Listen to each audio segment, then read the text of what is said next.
Breaking Her, Love is War, Volume 2. Written by R.K. Lilley. Narrated by Sarah Naughton and Jason Clark at Brickshop Audio, Inc. Chapter 1. The heart was made to be broken. Oscar Wilde. Present. Scarlet. Anton was over at our place, trying to cheer me up again. He'd brought with him a Costco-sized bottle of Patron. It was a good effort. In return for the tequila, I was making him 7-layer brownies. The two things didn't go well together, but I didn't care. I was only partaking in the one. Demi's niece, Olivia, was also over for a sleepover. This happened whenever we were home for a good stretch. Demi was a devoted aunt and had a natural ease with children. I was the opposite. They made me uncomfortable. I hadn't been good with kids when I'd been one myself. Growing up had hardly improved things. Olivia was a lovely little girl, with Demi's coloring, black hair and blue eyes. She was very well groomed. Someone, likely every someone in her life, took good care of her. I wondered briefly what that must be like for a kid. The girls were planning to take little Olivia to the zoo. They'd invited me, of course, and even Anton, but I was in no mood to be around children, let alone spend a day with one. Besides, I had some very important, well-thought-out plans: to stay home and work on my day drinking. I was doing a stand-up job at it so far. Noon had barely come and gone, and Anton and I had already progressed to doing shots. I was in the kitchen, facing Anton across the island. "Because tequila," we toasted, and did another. I finished that round first, setting my glass down triumphantly in front of him, while he was still finishing his. That was when Olivia skipped up, apparently bored with the cartoons she'd been watching while she waited for everyone to get ready. She leaned against the counter to stare at me. She was a curious, precocious child. Everyone within her sphere adored her, and she seemed to know it well. I guess no one had ever slapped her for asking the wrong question, so she asked whatever thoughts came to her head. "Hi, Auntie Scar." She beamed at me. She called all of the roommates Auntie. I didn't know where she'd gotten the idea. From Demi, I assumed. "Hi, Olivia," I returned solemnly. As I said, I'm bad with children. "Hi, Mr. Anton," she told Anton. He blinked at her, scratching restlessly at his bearded jaw and looking as uncomfortable as I felt. Good. This was one of the many reasons I liked having him around. We were so much alike that he had a tendency to make me feel less alone. And at a time like this particularly, I needed to feel less alone. I was not doing well. This I knew. Not sleeping, not getting dressed unless I had to work, loafing around my house in my various cat t-shirts. Today's gem was a picture of Grumpy Cat and read, #current-mood. Drinking too much, thinking too much, hating myself too much. What Dante had done, how he'd messed with my head, yet again. I won't say it hurt more than the first time, or even that it was more shocking. Once you've been broken, every break after, even when they hurt like hell, can never outdo the profound damage of the first time. I will say that I did not bounce back right away. It was that feeling again, an old, familiar one. It had always been there, but I'd buried it for a while.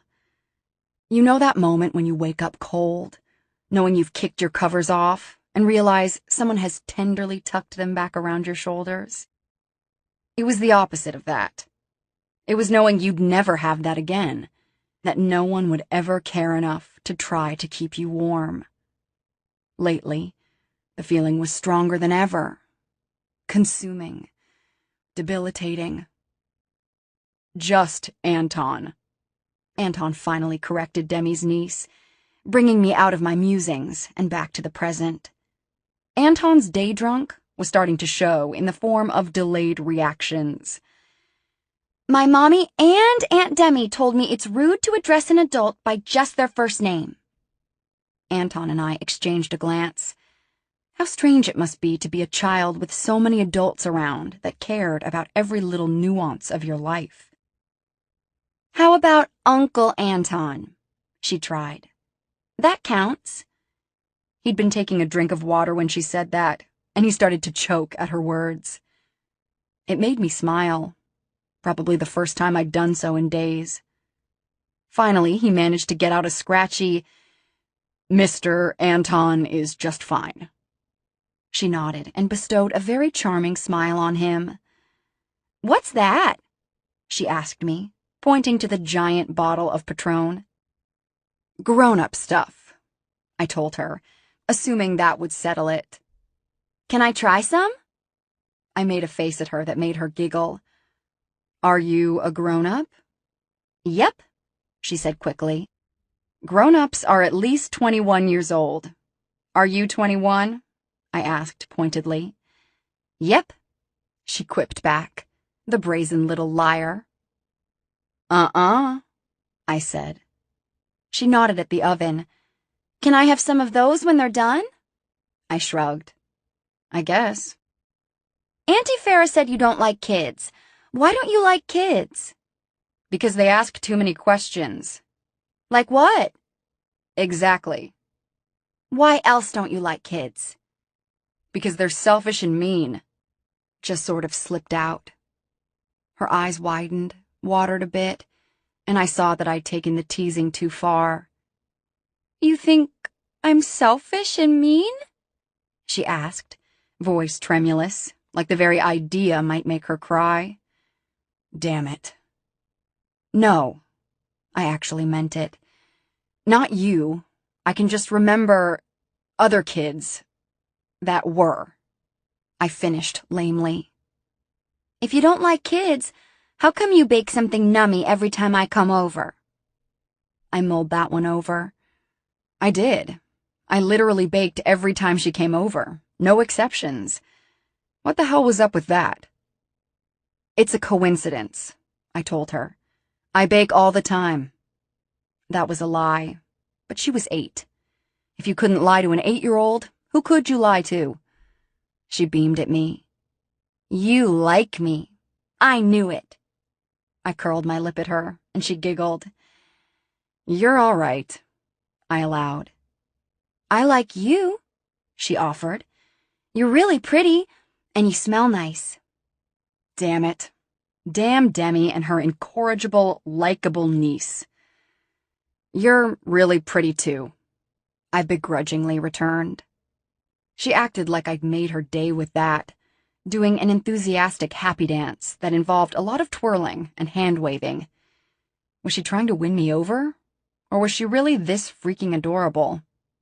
I didn't know, but in spite of myself, I was charmed. Still, I'd never let her close, never let myself get attached to a kid like that. Even the thought of it spun my mind into dark, fathomless places that I knew well to steer clear of. Luckily, they all left for a day at the zoo soon after that, and I was spared much more of Olivia's infectious charm. And damn it, she almost convinced me to come with them. If I had been about 2 shots more sober or 3 more drunk, she'd have had me.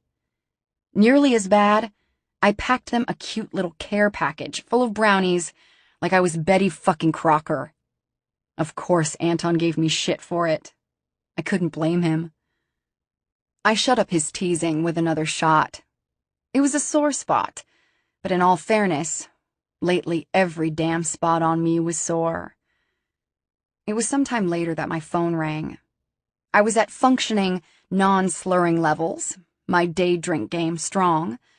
Anton was putting up a good fight. The only signs of how messed up he was that he was over-enunciating, and his comeback time was slowing from whip-fast to slightly below average. I glanced at my lit phone face and grinned wickedly. It was bloodthirsty, So much so, Anton, even slowed Anton, caught on fast. "It's him, isn't it?" I chewed my lip and nodded. He meant Dante, of course. Since the funeral and the disaster that followed, he called often, and sometimes I'd answer. It was a toss-up with me whether I'd chew him out or just hang up. Sometimes he called to discuss what Graham had left me in her will, but I'd have none of it. "I told you, give it to one of her charities." "I don't want anything." "I won't take anything." I'd never once let him finish his sentence when he brought this up. I'd been called a Durant charity case my whole life, but I'd be damned before I'd become one. Sometimes he just asked me how I was, like he just wanted to talk, to check up on me, as if he had that right. The bastard. Those calls ended nearly as quickly as the first kind. The worst shame of all this was the angry 5 minutes I spent getting myself off afterwards. I wasn't sure if it was a comfort or a curse, that I was absolutely sure the bastard was doing exactly the same. Sometimes he didn't even speak. Sometimes he just listened on the other end. This call started as one of those. "If it isn't my heavy breather again," I said lightly into the phone. "Is there some particular word you're looking for? To get off faster?" It was a joke, at his expense, but he seemed to take it seriously.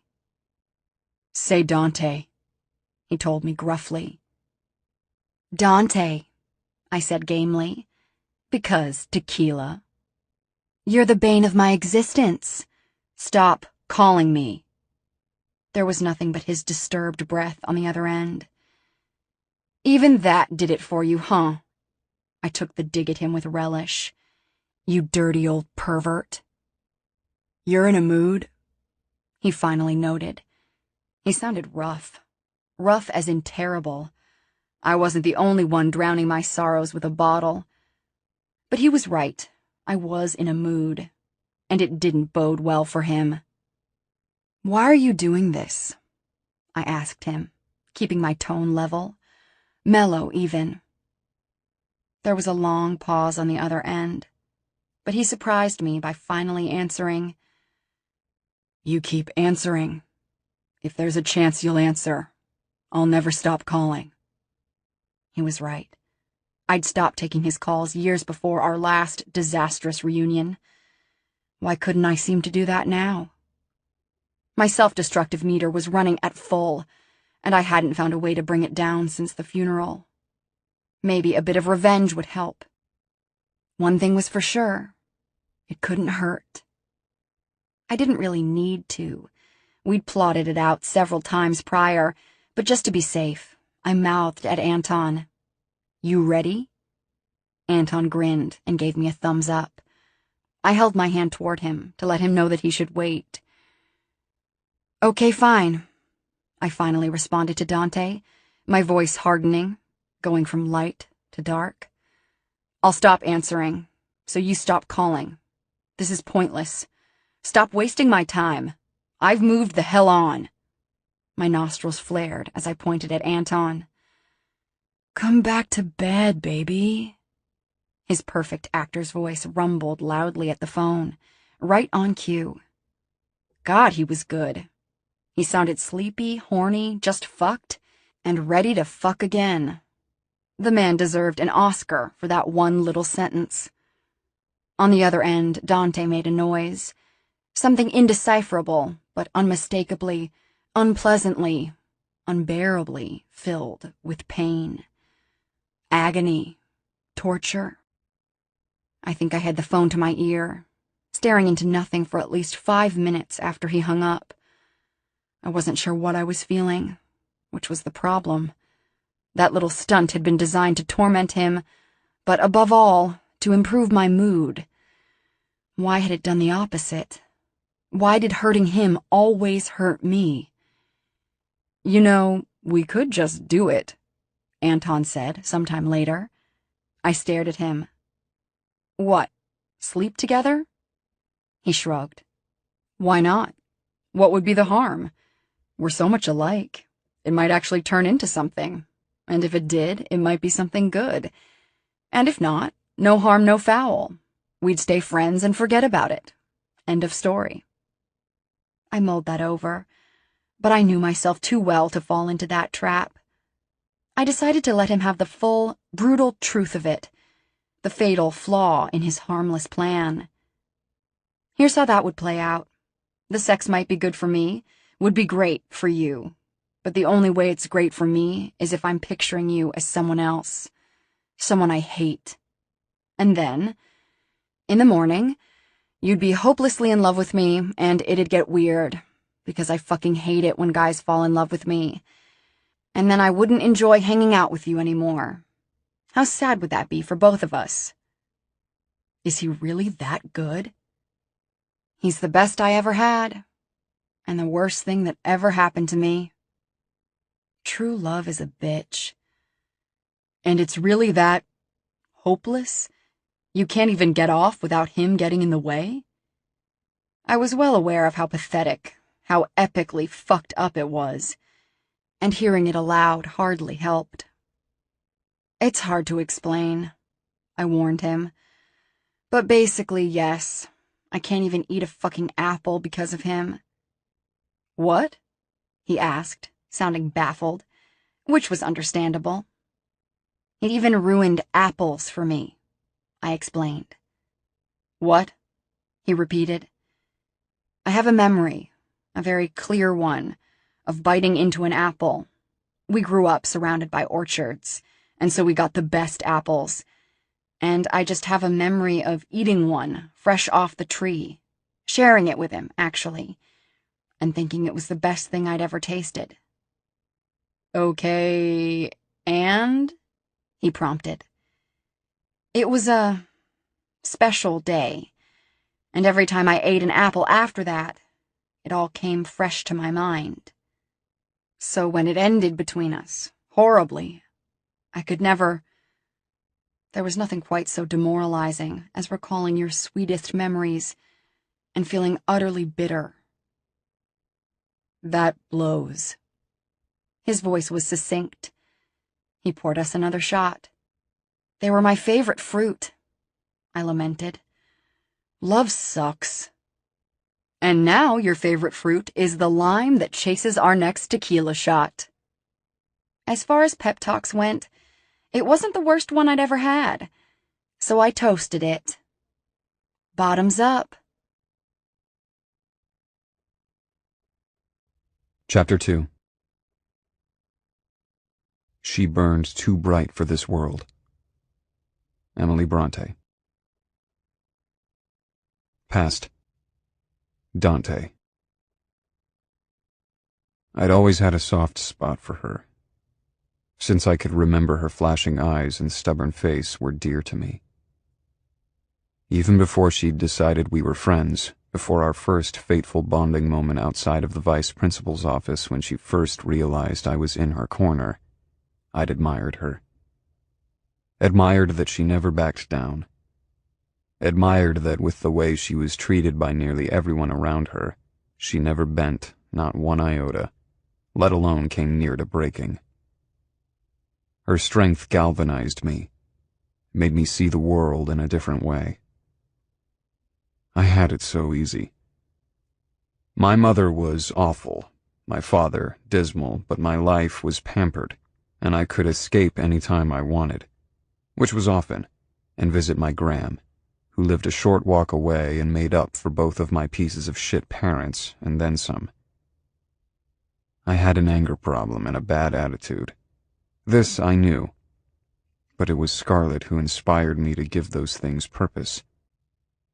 The first time I tried to help, she didn't even notice me. We were in the cafeteria at school. I was in line to get lunch, stealing glances at her. She was by herself. She always was. She was less interested in talking to other kids than any kid I'd ever seen besides myself. Once I'd even taken a seat across from her to eat, and she'd still barely said 2 words to me. Her thick brown hair was endearingly messy, She had the perfect face of a doll, but it was always set into hard lines, an incongruous, arresting look, but one that I couldn't stop looking at. And I looked a lot. I enjoyed watching her. She wasn't like anybody else, didn't react to things in the same way. I got a kick out of expecting the unexpected from her. Every inch of her tiny frame read, "This girl is tough and she does not plan to deal with your shit. Do not mess with her." So why was everyone always messing with her? They loved to tease her about the trash can stuff, and I thought that was about the most messed up thing ever. It set my teeth on edge. What an awful thing to tease someone about. No part of me understood, but then I'd never felt like someone who fit in either. They were serving cheese zombies and tomato soup for lunch, one of my favorites, and I waited in line just watching her and not particularly paying attention to anything else. I couldn't help but overhear the boys in front of me, though. There were two of them, and they were snickering. It was the type of laugh where you knew there was something bad behind it. Something mean, and so I focused on them, listening as they revealed themselves to be just the kind of little shits I had no patience for. "I swear to God, Jason," one said to the other, "I have $5 in my backpack, and if you do it, it's all yours." Jason laughed harder. "I'll get into trouble." "It's $5, just say you tipped and spilled it. Hell, some tomato soup on her head might make her smell better." They both went into loud peals of laughter. I thought they sounded like nasty little hyenas. I felt sick. I didn't even have to hear any more. I knew what they were planning, and to whom, but I did hear more.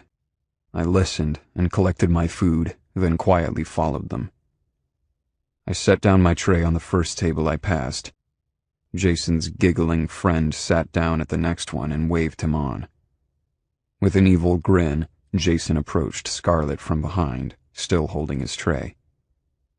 With quick, furious steps, I caught up to him, grabbed his tray, stepped on his foot, and sent my elbow hard into his chin all at once. He went down with a gratifying cry. Very calmly, I took his tomato soup and poured it right into his bratty, dismayed face. "Is it funny now, you little shit?" I spat at him right before a teacher started dragging me away. I glanced at Scarlett as I went. She'd turned at the commotion, looking bored with only a touch of interest in her big, dark eyes as she looked at me, but no comprehension on her face that I'd just saved her from a head full of soup. Still, that didn't deter me. Her plight ate at me. I'd lie in bed, hands clenched into fists, and stew about it. I was a lonely, solemn boy, more sensitive than I'd ever admit, and I couldn't stand what was happening to her. Anytime something was really bothering me, I took it to Graham. "It's not right," I told my glamorous grandmother. "It's wrong, the way she's being treated. The kids are monsters, and the teachers don't care until it's gotten so bad that Scarlett gets herself into trouble. It's every day, Graham, every day she has to put up with these little shits picking on her." She was studying my face in a way that I liked, the way she always did when I was reminding her of Grandpa. She didn't even reprimand me for cursing. That's how intently she was listening to me. "You've got to help her, Graham. It's bad enough the way they talk, but she's got no one at home taking care of her. She needs clothes, soap, someone to wash her hair and brush her teeth or, teach her how to do it." She touched a hand to my hair, purest love pouring out of her eyes. "Yes, yes, of course she does, Dante, my sweet, sweet boy. We will work on all of that." "They're awful at school. They won't let up on her. Maybe if you talk to her about taking a bath or something, it'd make it easier on her." "I will. I absolutely will, you darling boy. I'm ashamed that you even had to point it out, but you leave it to me, okay?" I nodded. I had absolute faith that Graham would do anything she promised, so I was done worrying about that part of it. "Thank you," I told her. But what should I do? How do you think I can help her? How about just being her friend? Friends can make life a lot better. I flushed and looked down, embarrassed to tell her that the girl I was so worried about would barely say 2 words to me. I'll try, I muttered. And Dante? Yes? You're strong and brave. I have faith in you. I know you will find a way to help her. If you see she needs defending, defend her. Do what you think is right and you won't have any regrets. A few weeks later, I pounded a guy that I heard making a joke about her, and I got my first smile out of her. I loved that smile that seemed to belong only to me. I felt like I'd been invited into a special club that consisted of just the 2 of us, and I wanted to stay there. It was the only place I wanted to be. From that day forward, it was my job to protect her, her feelings, her body, her freedom. I look back on it all often. I think about it too much, and my life has fallen into categories, in spite of everything, gradations of her. Life before Scarlett, life with Scarlett, life after Scarlett. Wanting her, needing her, having her, losing her. But always, always, there was a cloud looming over our heads, a storm on the brink, and in my mind at least, there is only one person to blame for it. From my earliest memories, I had a complicated relationship with my mother. She taught me to knot a tie, play chess, and to never ever turn my back on her. I kept Scarlett from my mother as much as I could for as long as I could. Hid the one I held most dear from the one I most feared. I sheltered Scarlett from her, protected her as much as I could. She had enough to contend with in her life without my terrifying mother adding to it. I kept her hidden as best I could, but of course that couldn't last forever. Scarlett and I were inseparable. There was bound to be some overlap. It was the strangest thing. If you ever caught my mother off guard, it was like walking in on a corpse. There was not 1 ounce of animation to her. She was inanimate, staring off into nothing, and if you startled her, her face went on like an alarm going off. Like stepping on a snake, she struck before you fully understood what you'd done. I'd caught her like that once and learned to avoid it. Still, I thought about it. It creeped me the hell out. What did she do when she was so deep in her own mind that she seemed to leave her body? I was young when I pondered that, very young, and the older I got, the more apparent the answer was. She was plotting. Always plotting. An enemy's downfall, a friend's humiliation, a rival's shame, a husband's misery, a son's ruin. She never lived in the moment. She only lived for her latest trap to spring. And she always had some web to spin. Everyone in her sphere played some part in the spinning, whether they knew it or not. There was one thing of value about being her only son. I did learn to deal with her, or so I thought. When I was young and stupid, I thought I'd gotten the best of her. Thought I had the keys to keeping her in check for the foreseeable future. She let me think so, I later realized.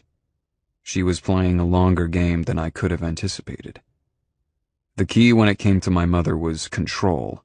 If you broke it all down, that was all she wanted from anyone, to have power over them.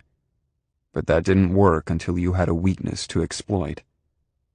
The answer to controlling me was always there from the time Scarlett became my first and best friend, but I was too naive to see it. I thought I had it all figured out. I thought I was in control. I thought I was the one that had something on her. I found the thing my mother found the most important without even trying. For her, the woman who had no animation when she was by herself, it was all about appearances. Her entire life was a sham, a play, and that's all she wanted it to be. She cared more about what the world thought than she did the actual reality of it. Once I knew that, it was a simple thing to figure out what she wanted from me. And once I had that, I figured I had the power to keep her from taking what was important to me. She loved to bring me out at parties, loved to show off her strapping boy with his perfect teeth, his good looks, his blonde hair, blue eyes, and straight posture, the very image of his handsome father.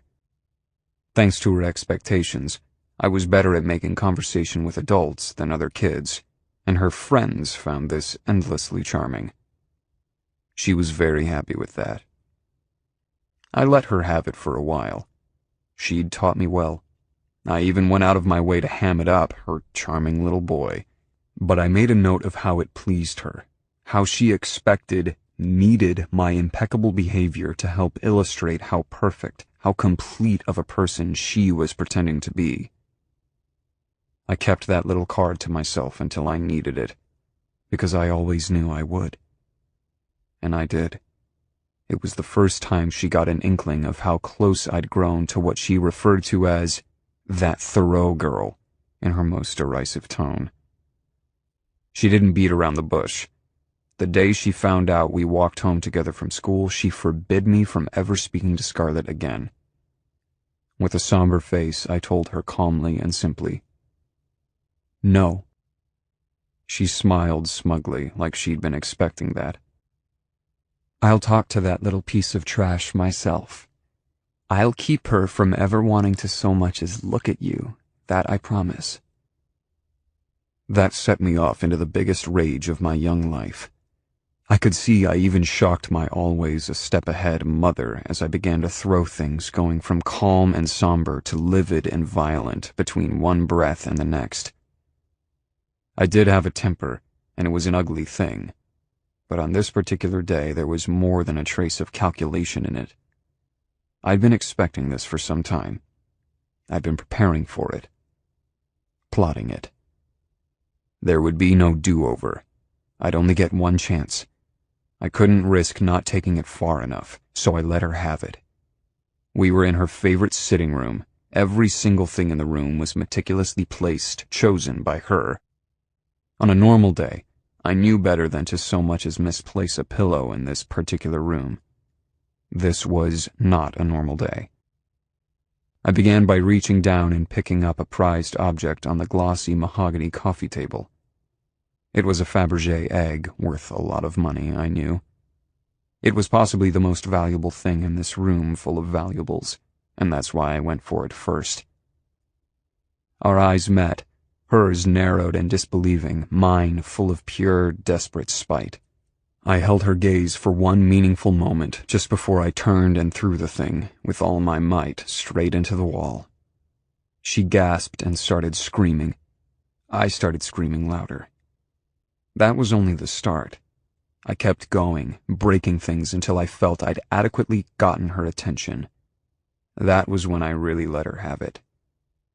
"Fuck, fuck, fuck, fuck," I screamed into her face. "What the hell is wrong with you?" she screamed back. My voice got deadly quiet to show her that I was in control of myself. "If you embarrass me to Scarlett, I'll make you sorry. Every time you want to show me off at some stupid party, I will put on the stupid suit, I will let you do my stupid hair, and then the second you try to introduce me to someone..." I pitched my voice louder suddenly, back to near hysteria. "I'm just going to shout 'fuck' at the top of my lungs." Her hand was at her throat. She looked horrified. "What has gotten into you?" "Fuck, fuck, fuck, fuck," I repeated again and again. "What is wrong with you?" "Fuck, fuck, fuck, fuck. I don't even... Cunt." I brought out the very worst word, which I'd only ever heard from my dad when I was eavesdropping on my parents fighting. "Cunt, cunt, fuck." I won that round. She couldn't stand the thought of anyone thinking her perfect son might be disturbed, mentally challenged, or worse, ill-bred. I thought I'd won the war with that silly display. I thought it was enough to keep her in check, to make her leave me alone, to live my life, to pick my own friends, to make my own choices and take my own path. I was so foolish. Chapter 3. Every girl should use what Mother Nature gave her before Father Time takes it away.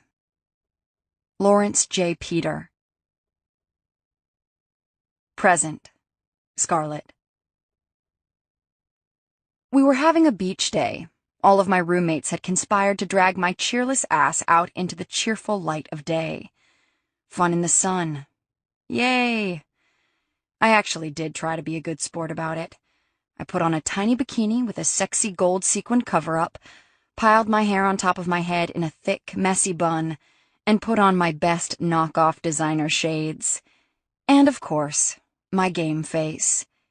We all brought a guy along, though it wasn't planned. I took Anton. He had a break in filming from his show, and he loved the beach. And the company. Leona brought her still boyfriend pilot, Ed. I still didn't like him, but I kept my mouth shut about it. There's a point when your girlfriend has fallen too far for a guy to be turned back with any sage advice. And that was the point when I stopped giving it. I wouldn't alienate her. We were put on this earth to support one another, not tear each other down. And so I was resigned to watch, worry, and wait. There was nothing I could do but be there to pick her up off the ground if she fell too hard. Demi brought her friend, Harry. He was an adorable college kid with messy brown hair and thick, black hipster glasses. I kind of loved him. He was sweet and shy and innocent enough to be just perfect for a bright and shiny young soul like Demi. Farah brought along Mitch, a guy she'd been dating on and off for at least a year. He wasn't her boyfriend per se, but he was certainly a regular, and all of the roommates liked him. Even me. He was a cop, LAPD, so I'd just avoided him at first, aggressively so. As I've said, I have a very healthy fear of the police.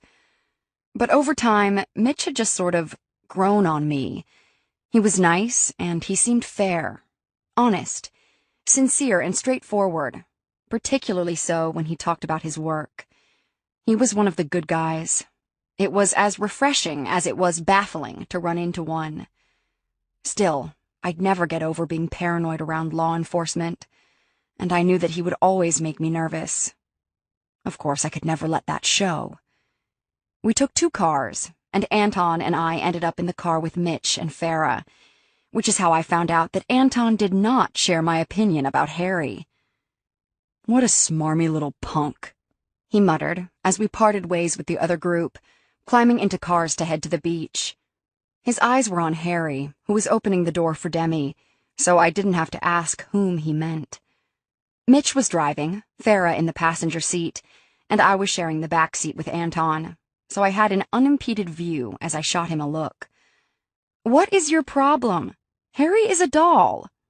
I hadn't been aware there was any animosity between them, and I couldn't for the life of me figure out where it came from.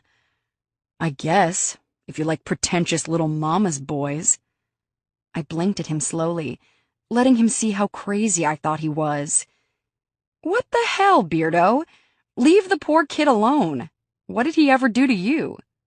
His arms were crossed over his chest, biceps bulging in a way that would have been very distracting if I wasn't starting to see him as a brother, and his face was set in what I would have called a pout if he weren't a huge dude with a man bun and amazing facial hair. Nope, I decided. It was still a pout. "He didn't do anything," Anton finally answered. "But there's no way he's good enough for Demi. She's out of his league." I don't know why, but I still didn't connect the dots. I was preoccupied, had too much going on in my head. And yes, I was being self-absorbed. Were the only excuses I could come up with later. At the time, though, I only said, "She's out of everyone's league. She's a perfect fucking angel, but a girl's still got a date." Anton just curled his lip. "I bet he doesn't even need to wear those glasses. And the douchebag called me his fucking bruh." He snorted. Bruh, I bet he uses the word hella. That made me laugh, because I'm a little bit evil, on a good day, but I quickly stifled it. Just be nice, Jesus. If I can pull myself together and be pleasant for a day, so can you. I don't even think they're dating, Farah added helpfully from the front seat. They're just friends. She likes to hang out with him. Kind of like you two. That seemed to improve Anton's mood dramatically, but again, I still didn't catch the significance. And us, Mitch added. Farah gave him one of those looks you can only give to a lover who has just said something that offended you. Not like us. We have sex. Sometimes. I saw Mitch's baffled expression in the rear view, and it almost made me laugh. You guys aren't sleeping together? He asked, either Anton or me, or I guess both of us. At that, I did laugh. Maybe I should have been offended at such a personal question, but I knew he wasn't trying to be rude. He was genuinely shocked. Anton was smiling and shaking his head as he answered, Not at all. Like, ever? Mitch seemed unconvinced. Never, I added. We're literally just friends. So un-LA, it hurts. Dude, Mitch said, and it was definitely directed at Anton. Dude, I know. Anton shot back, still grinning. Farah and I looked at each other and rolled our eyes. Relax, bruz, I said, mocking them. You don't need to feel sorry for Anton. He gets around plenty. Just not with me. Dude, Mitch commiserated again. Whatever, I gave up. Men were from Mars, and Mars was stupid. The reason for our beach day wasn't just to get my depressed ass out of the house on our time off. It was also an ongoing PR project for Anton, whose publicist insisted that he be seen more at all of the spots. His show was building a steady and loyal following, and every time he showed the world how hot he was off the set, it invariably got them a boost of viewers. And on a beach day, where he could show off the killer body he worked his ass off to perfect, the rewards would undoubtedly be tenfold. We were only too happy to help him. It was, after all, exposure for each one of us. We'd all gotten roles, albeit small ones, from opportune TMZ moments. These little outings used to be fun for me. The attention, the potential exposure, the hope of being discovered. Not anymore.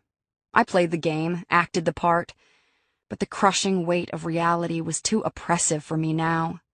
Growing up, when fame had been my dream, and I'd envisioned a future in Hollywood, it had been all about doors opening and directors fawning over my incomparable talent and beauty. The reality was nothing like that, and it felt as though the magic was gone. I was broke, nowhere near famous, and I sure as hell wasn't having a good time.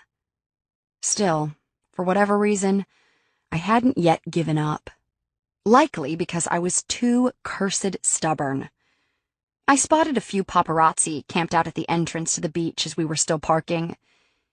Did your publicist call them, or is this a coincidence? I asked Anton. He looked annoyed, even with his sponsored shades covering his eyes.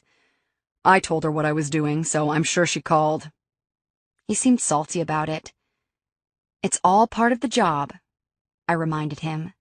Small price to pay for the world to know your name, as far as I was concerned. I know, he said, already shrugging out of his shirt. You mind playing it up with me? The photographers always love it when we're affectionate. I grinned wickedly, all too ready to play that role for anyone that cared to watch, in particular, my oldest stalker. It will be my pleasure. I was glad I'd worn makeup, dressed scantily, and had brought a spare pair of killer heels for the short walk from the car to the sand. I was decked out in metallic hues, head to toe, and it brought out the new gold ombre color in my hair. I was ready for my close-up. I waited for Anton to come around and open my door because it made for better pictures. I let him pull me from the car and up into a brief press of our bodies. I giggled gamely when he kissed me on the neck, my hands stroking intimately over his hair, playing with his little man bun like it was foreplay, then let him lead me with a familiar arm wrapped cozily around my waist, his big hand on my stomach. I gave the paparazzi my warmest smile when they called out for Anton. Hell, they even called my name. That's how long and how much we hung out together. "When will you finally make an honest woman of her?" one of them called, all good humor. We'd been encouraging on-again, off-again rumors for years. We laughed on cue. "Who says she'll have me?" Anton called back, flashing his perfect white teeth. "Who says he's up to the challenge?" I said. They got a kick out of the banter, laughing with us as one of them got it all on video, another snapping pictures of us and our entire entourage.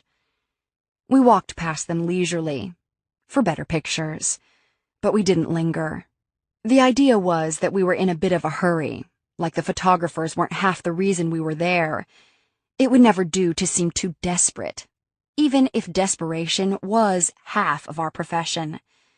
At least half. We'd chosen a particularly nice day to visit Carbon Beach. Only a dozen or so other people were lounging about, giving us plenty of room to play. "Did they follow?" Farah murmured as we laid out our towels. I glanced around surreptitiously. Yes, at 10 o'clock. "Looks like the show must go on," Demi added, her tone flat. I glanced at her, studying her face. She didn't seem like herself. Not at all. I moved under the shade of the umbrella that Anton was propping up for me, and closer to Demi. "Is everything okay?" I asked her. She sent me a sheepish smile. "Yes, of course," she rallied, shrugging off her purple cover-up. Underneath was a lavender string bikini that was tinier than anything I'd ever seen her wear. I checked her out. "You look fucking hot, Demi," I pointed out. It was not her usual style, but she was knocking it out of the park. She blushed, and it was as adorable as it sounds. "Thank you." "I second that," Harry said with a grin. I shot a glance at Anton, who had the balls to be eyeing her bountiful chest, the lech. Some devil got a hold of my tongue. "Do you third it, Anton?" I asked him archly. "She's basically naked, but yeah, the view is fantastic," he said succinctly, sounding downright bitter about it. I glanced down at myself, then at Farah and Leona, who were already laying out. It was skimpy for Demi, but she wasn't showing more skin than anyone else was. My eyes narrowed on Anton as my preoccupied brain finally caught up to what was going on. He was jealous. Over Demi. Nope. He was a shameless man-whore, and he was not allowed to go there. Not with my too innocent, too sweet friend. "Hey, Beardo," I called to him, already moving away and toward the water. "A word?" He joined me in the surf. We were up to mid-calf in the water, and mindful of the photographer that still had us in his sights, I threw my arms around Anton's neck, leaning into him. He gripped my waist lightly with his big hands, very familiar with the routine. I wondered if he could tell that I was glaring at him through my dark shades. "You know Demi is off limits, right?" His mouth twisted, like he'd just tasted something sour. "What are you talking about?" "My friend, Demi," I emphasized. "She's my friend, too. What about her?" "She's too innocent for you. She's not a casual girl. You'd break her heart. You know that, right?" He lowered his shades enough to shoot me a belligerent glance. "I'm well fucking aware." "I'm not sure you are. You're acting possessive about her, and I saw the way you were looking at her in that bikini. I was looking at all of you like that. You just didn't see it. I like bikinis. And skin." I wasn't buying it. "So we're clear? No messing with Demi?" "Message received. I get it. You're a mama bear with your friends. How about you give this speech to Mr. Hella Bruh that's pawing her over there?" I glanced over at Demi and Harry. Anton was exaggerating. Mostly. Harry was just helping her apply sunblock. "You're only proving my point right now," I pointed out. "Fine, I'll drop it. I'll try my best to stay away from our sweet Demi from here on out." I studied him. The way he said it made me wonder if something had already happened between them. I glanced at Demi, who was indeed getting more and more cozy with Mr. Hella Bruh, and decided against it. There was no way she'd be so nonchalant around Anton if that were the case. That settled, we put on a great show for the cameras, frolicking in the surf, canoodling in the sand. I'm not sure when it happened, but at some point the day went from faking fun for the cameras to actively enjoying myself. It was possibly around the time that we broke out the bottles of pre-made cocktails we'd packed, in lieu of a picnic lunch. Who needs food when you can have liquor? We chatted about nothing and everything as we pretended to lay out to tan, when in actuality we were all sunblocked into oblivion and reapplying every quarter hour. Because wrinkles. I was sure that Lacey was going to get killed off in the season finale, Farrah was saying, referring to her recurring role as a biker groupie in Anton's show. She was such a hit that they kept bringing her back. But I just got the script back, and they're keeping her. They're giving her a bigger role than ever in a story arc that goes into the next season. That's amazing! Congrats. They know their audience. Awesome! We all congratulated her and meant it. I personally thought she was brilliant in the role. She was a Valley girl and an ex-cheerleader, so it was a testament to her talent that she could pull off the role of a hardened biker chick so perfectly. "Eventually we'll all be on your show, Anton," Leona joked, though who knew if it was a joke. I myself had made a few appearances, though nothing with a speaking role. Mostly I'd been an extra with a lot of close-up body shots. Leona had been cast in a similar way, if less times. That left only Demi, but even as I had the thought, she said, "I'm actually going to be in it too. My agent called me earlier. That role I was up for, the rival club's daughter, I got it." I blinked at her. How had I missed this? We all rushed to congratulate her, and I felt like a dick for having no clue about such huge news. "That sounds like a big role," Harry said, hugging her. "Wow, that could really turn into something, right?"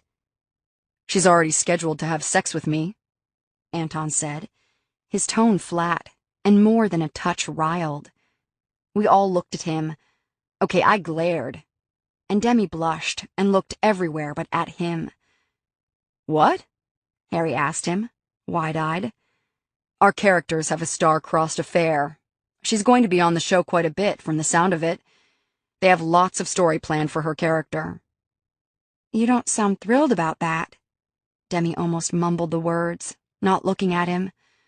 "I just don't think the show is a good fit for you," he said brutally. For that, we were all glaring at him. "What the hell?" I asked him. "You can get typecast doing a show like this," he tried to explain. "I just don't think it fits your image. You should be trying for more family-friendly stuff, like one of those princess live-action flicks, something like that." "That's why it's called acting?" Demi said to her feet, her face red. "I should be able to do both." Anton was not letting up. He was in a hell of a mood. "This is a cable show. Do you know they're already talking about having you do a topless scene? With me. A topless scene in front of the world. That what you were going for?" Demi, looking more miserable by the second, responded with a forlorn, "Topless? Oh no, my parents are going to kill me." "I told you not to audition," he continued relentlessly. "This is not a good fit for you. Mark my words." "Knock it the hell off," I told him. "She's an actress, and the path she takes is her business." We had a pretty aggressive stare-down, but eventually he broke the gaze. "Now quit being an ass and congratulate her." "Congratulations." Anton looked very pointedly at Demi, who still wouldn't look at him. In a few weeks, I'm going to be playing with your naked tits in front of an audience. Hope you're okay with that. He got up and stormed away. What the ever-loving fuck? I asked anyone that might know what Anton's problem was. Asshole, Leona breathed, shrugging off her quiet but clingy pilot boyfriend to go put her arm around Demi. You okay, sweetie? Demi nodded, but she was chewing on her lip. I think he thinks I'm intruding on his territory.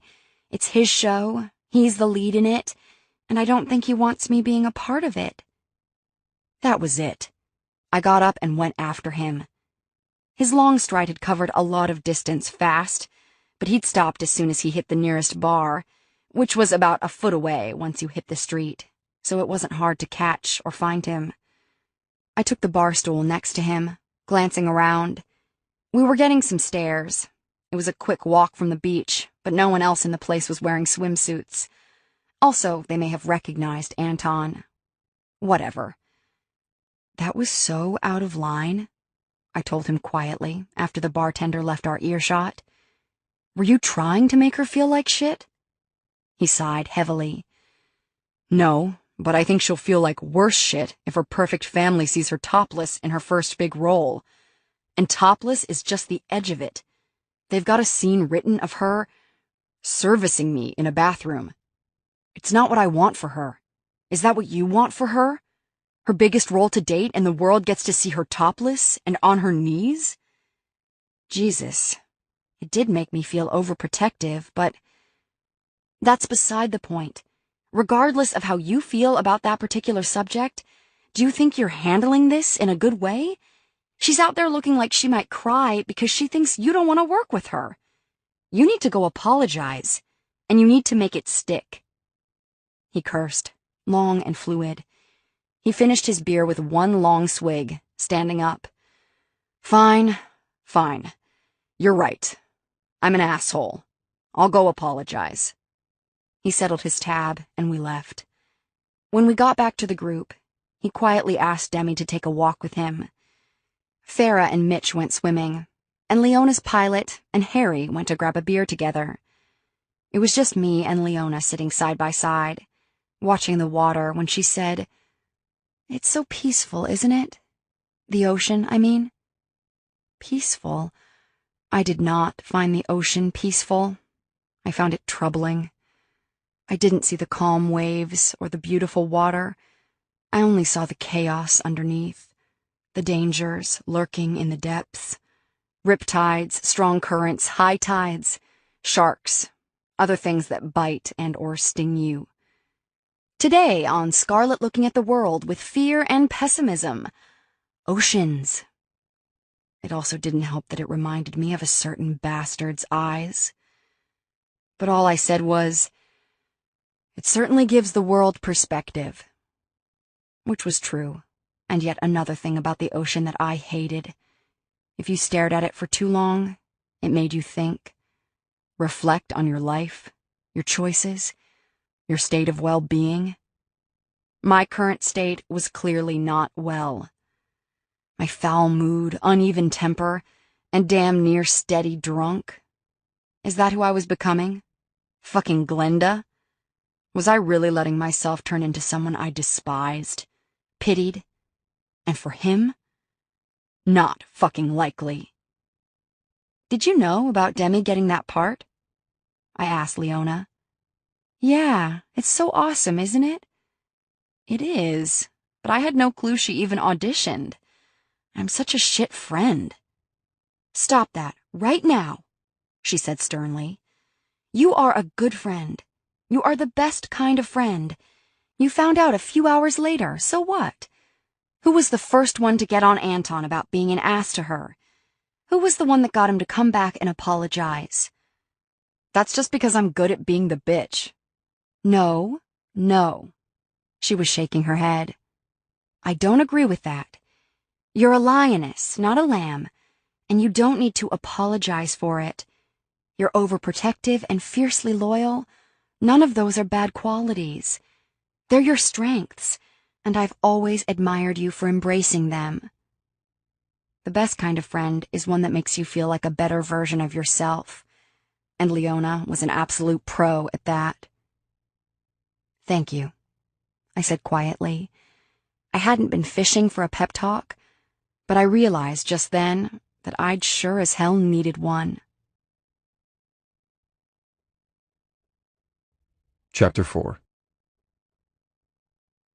Familiarity breeds contempt. Aesop. Past.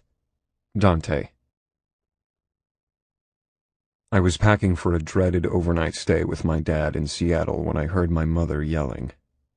With a long-suffering sigh, I dropped what I was doing and went to investigate. Sure enough, there she was, laying into Glinda, Scarlett's grandma, with particular viciousness. My mother was never nice to the staff, but sometimes she got truly out of control. This was a case in point. From what I'd gleaned as I made my way to the yelling pair, Glinda hadn't polished the silver properly, and now Adelaide was rapping her on the forehead over and over with a small spoon, each contact punctuated with an insult. "Useless woman! Why do I keep you around? No one else will hire you, but is that my problem? Some people deserve to be out on the streets." The older woman was cowering away, looking pathetic. I used to like the way my mother treated her. It was petty, I know, but it seemed fair with the way she treated Scarlett that she'd get a bit of it back. But as I grew older and began to understand a bit more of how humans worked, I became more and more troubled by it. Not because I had much pity for the woman. It was that every slight she received seemed to only go one place. She never gave it back to my mother. Instead, she passed it on. To my girl. "Mother," I said loudly, my tone curt. "Enough. Get away from her." "Stay out of this," she snarled at me, looking deranged. "No," I said firmly. "Let the woman do her job and leave her be." "This woman is too stupid and simple to do her job," my mother told me tremulously, and I wondered which personality I was dealing with today. "That is my problem. This is what I get for hiring trash to clean my house." "Just stop. Go to your room." I softened my tone, because sometimes that worked with her, though nothing inside of me remained soft toward my mother. She'd stomped out every tender feeling I had for her a very long time ago. "I think you need to lie down. Maybe take something. This isn't like you." That was a lie, but sometimes lies worked with her, too. My mother studied me like I studied her, like she wasn't quite sure how to handle me today. "Perhaps I will." She dropped the spoon and moved to me, taking my arm. "Walk me. I feel a bit weak." I walked her dutifully to her room, because I knew well to keep up appearances even in front of the staff. I thought that was the end of it, but as I began to move down the hallway, she called me back into her room. "Yes, Mother?" I asked her. She was lying on her bed now, looking like a delicate doll against the pillows. She smiled serenely at me. "If you correct me in front of the help again, you will be sorry. Scarlett will be even sorrier. I'll make sure of it. Your little cum dumpster will pay the price for your insolence." Fucking triggered. I went for the jugular. "Stay the hell away from Scarlett. If I catch you saying or doing one foul thing to or about her, here's what's going to happen. Your friends at the country club are all going to hear every awful thing you've ever said about them. I've been paying attention, Mother. I've been taking notes. I'll tell them everything. Who will even talk to you again after they've heard what you think of them? It's bad enough you're stuck holding court in this rinky-dink nowhere town. You'd think if you get ostracized here that you will ever live it down?" I had her. I saw it. Still, I took it a step further. "And leave Glinda alone. Quit abusing the staff. I catch you doing it again, I will tell at least one of your friends something interesting that you've said about them. Is that clear? She nodded, her face a careful mask. Round for me. I went back to packing. My dad was supposed to pick me up at 2, and I had to rush to be ready on time. Still, I was ready at 2. 2 came and went, then 3, then 4. At 5 o'clock, a car and driver showed up. "Do I really have to go?" I asked my mother, who had only just emerged from her wing of the house. "Of course you do. It's part of the deal." "He didn't bother to show up himself, and even his driver is 3 hours late." She shrugged, completely unaffected. "So? A deal's a deal. He has you for the weekend. Go." "I don't want to go. I want to stay with Graham instead." "It's interesting that you think any of us care what you want. Now go." It was hopeless. My mother had never been any help in dealing with my father, and she clearly wasn't interested in changing that. I went with the driver. I hated visiting my father. Living with my mother was obviously no picnic, but I'd learned how to deal with her and stay largely out of her way. Leo was a different and less familiar challenge. Who knew what awful things he had planned for me this time? A selfish part of me wished I could at least have brought Scarlett with me. But even if I could have gotten her away, the fact was that I didn't like to bring her around my father. I didn't like the way he looked at her. It was unsettling and infuriating, some strange mixture of distaste, recognition, and animal lust. It made me want to hurt him. I'd taken to sheltering her from my father even more diligently than I did my mother. I only had to stay with Leo a few weekends a year, but they were always particularly dreadful. This one was no exception. I wasn't greeted at the door of his penthouse apartment. I had to ring the doorbell several times before a red-headed woman in her underwear answered the door. She smiled when she saw me. "You must be the birthday boy," she said, and took off her bra. "I've got a present for you." She paused, then called over her shoulder. "Leo, what's your son's name again?" "Dante," he called back from somewhere in the large apartment. "Happy birthday, boy," he shouted. At least he's here, I thought wryly. Drunk off his ass, but here. It wasn't even my birthday. That had been over a month ago, and I'd seen him at least once since then. The topless woman started moving closer, and I warded her off with my hands. "No, thank you. I have a girlfriend." She giggled and went down to her knees. She put a finger over her mouth and said in what I think she thought was a quiet voice, "I won't tell her if you won't. Now come here, let me see if big cocks run in the family. Don't be shy, I don't have a gag reflex." I wanted to leave right then, but I was too proud. My father would say I'd run away like a pussy or something along those lines. He always turned everything into a test for me, like he was some standard to be held to, which was a joke. "No, thank you," I told her coldly and politely. "Which room is my dad in?" Another woman walked into the entryway, this one blonde, wearing a corset around her middle and nothing else. The blonde was not natural. "I'll show you to him, baby," she purred at me. "You guys are into some fucked up shit, the father-son kink, but I'm down. Ever double-penetrated a woman? If you're into that, I'm your girl." I was genuinely horrified.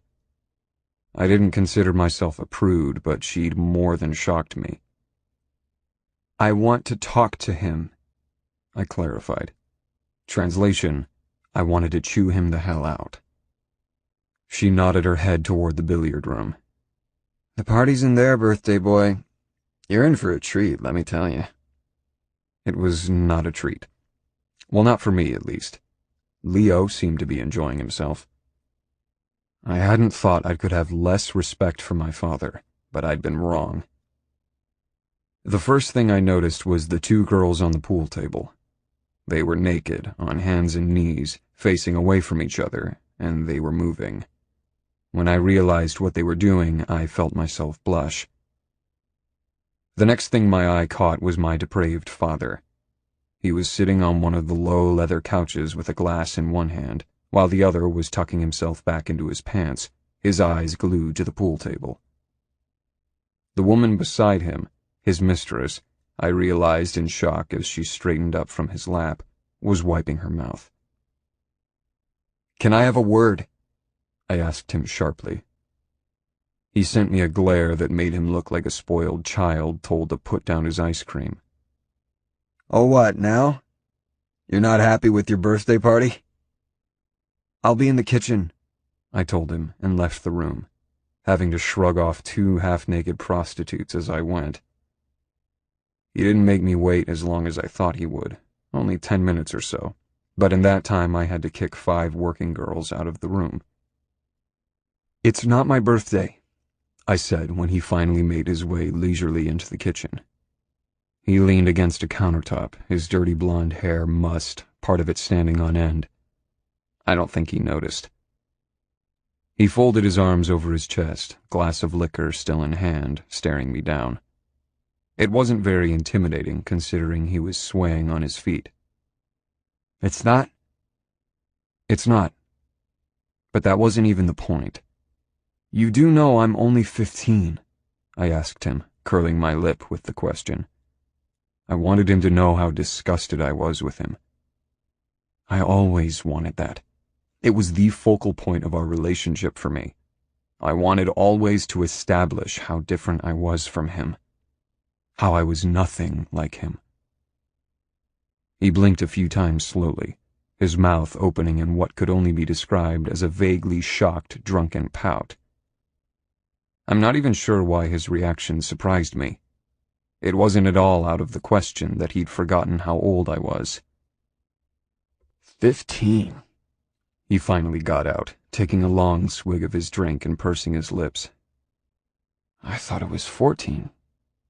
How the years go by. Damn, I hope you're not still a virgin, he laughed. Have I neglected my fatherly duties? I wanted to punch him right in his smug, drunken face. I was shaking with the urge. You're sick, old man, I sneered instead. Don't tell me you're queer. Something bright entered his eyes and he smiled. Actually, that would be just fine with me, as long as you can still manage to produce an heir. My God, that would be justice. Adelaide would lose her cunt mind. I'd been rolling my eyes pretty hard, but he didn't seem to notice, so I finally just interrupted his strange tirade. I'm not gay, and I don't want a whore for my birthday. I wasn't offering you a whore, son. In spite of everything, my heart jumped a bit when he called me son. It was pathetic. I was offering you a room full of them. An apartment full. I was offering you as many different whores as you could stick your squeaky clean dick in between now and your next school day. No, thank you. I have a girlfriend. So, is she here now? Grow some balls, boy, or at least get yours back. Gotta be a man sometime. Even if I didn't have a girlfriend, I'm not interested in prostitutes, I sneered. That had him lifting a brow and calling, Heather! Get in here!